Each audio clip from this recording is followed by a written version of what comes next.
को एक छोटी सी चीज यहाँ पे बताता चलूँ कि अमेरिका ने बहुत कोशिश की है कि इंडिया हमारे पास आए, इंडिया हमारे पास आए। हाँ। इवन के आप यहाँ से देख लें कि इंडिया में इस वक्त एप्पल की फैक्ट्री लगी हुई है, मैन्युफैक्चर आईफोन वहाँ पे मैन्युफैक्चर हो रहा है। हाँ। तो ये चीजें भी उनको मैटर नहीं करती कि अगर ये कंपनी हमसे लेते भी है तो ले लें। हमने पुतिन को अपने मुल्क में बुलाना है, विजिट करवाना है और हमने उससे फायदा उठाना है। हाँ। तो ये हर कंट्री करती है। अब यहाँ देख लें कि इंडिया रशिया के साथ भी है, पिछली 70 साल पुरानी दोस्ती से लेकर, लेकिन वो उसको भी नाराज नहीं करना चाह रहा, यानी कि ट्रंप की वो जो भी ऑफर दे रहा वो उसको एक्सेप्ट नहीं करेगा। हाँ, लेकिन अब इंडिया ने ओपनली बोल दिया कि हमारा एक ही दोस्त है वो रशिया है। अमेरिका नाराज हो, अमेरिका भाड़ में जाए, हमें अब कोई परवाह नहीं है। तो अमेरिका का जो प्रोग्राम इस वक्त जो है ना डेफिनेटली मैं यही तो कह रहा हूँ ना कि वहाँ पे इंडियंस में अमेरिकन का बहुत ज़्यादा बिजनेस है। उन्होंने उस चीज़ को ज़रा परवाह नहीं की है कि यार अगर हम इस चीज़ को एक्सेप्ट करते हैं तो हमारे इस बंदे ने इंडिया के अंदर, अमेरिका के अंदर इंडियंस का बहुत बड़ा बिजनेस है, बहुत बड़ा बिजनेस है। और अमेरिका के इंडिया में है, जैसे मैंने आपको बताया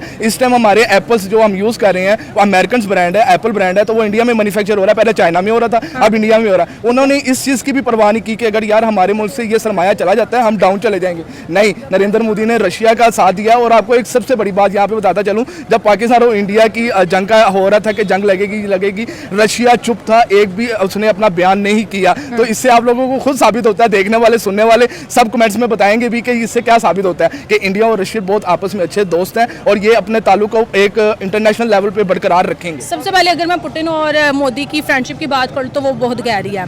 इसको ना ट्रंप ख़त्म कर सकता और ना ही वो कभी कर सकेगा। ये जितनी भी मिसअंडरस्टैंडिंग शुरू हुई थी ये रशिया और यूक्रेन की लड़ाई से हुआ था, ठीक है। और आपको पता है अगर हम इंडिया और रशिया की फ्रेंडशिप की बात कर लें तो जब यूक्रेन के साथ उनकी वॉर चली थी तो तब इंडिया नहीं आया, तो इंडिया अब भी नहीं आएगा। और ट्रंप अपने आप को पता नहीं कितना इंटेलिजेंट समझता है कि अगर मैं ये सब कुछ करूँगा तो शायद मैं हाईलाइट्स में आ जाऊँगा, मेरी वाह वाह हो गई। तो बिल्कुल भी नहीं। ट्रंप को मुझे लगता है कि इसके 10 से 15 साल ना और पॉलिटिक्स सीखनी चाहिए। वो उसको तो वैसे की चीज़ की समझ नहीं आती। अगर उसमें इतनी अक्ल होती, इतनी समझ होती तो वो अपने अमेरिका को इस हालत में लेके आ जाता। मतलब आप पुतिन को रोकने के लिए टैरिफ का डर्टी गेम्स कर और रहे हो। सबसे पहले मैं बोलूँगी कि जो रशिया ना वो एक सुपर पावर है, वो अलग चीज़ है, वो बताता नहीं है। और जब सुपर पावर इंडिया के साथ मिलेगी तो आप खुद ही देखना क्या धमाके होते हैं।